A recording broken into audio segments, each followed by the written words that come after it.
நடிகை துஷாரா முதல் படத்திலேயே ரஞ்சித் இயக்கத்தில் ஆர்யா ஜோடியாக சார்பட்டா பரம்பரை படத்தில் நாயகியாக நடித்திருந்தார்.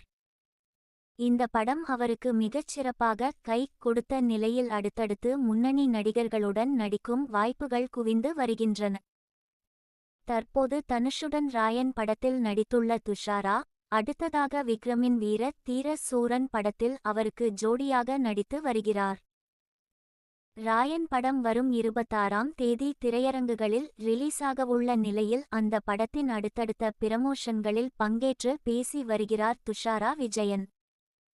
தனது நீண்ட நாள் கனவு ராயன் படம் மூலம் நனவாகியுள்ளதாகவும் தெரிவித்துள்ளார். இந்த உணர்வை தன்னால் விவரிக்கவே முடியவில்லை என்றும் தெரிவித்துள்ளார். இந்நிலையில் தொடர்ந்து பேசிய துஷாரா தான் 35 வயதுக்கு பிறகு நடிப்பிலிருந்து விலகிவிடுவேன் என்று கூறியுள்ளார். தற்போது தனக்கு 26 வயதாவதாகவும் தனது 35 வயதிற்கு பிறகு தான் இந்த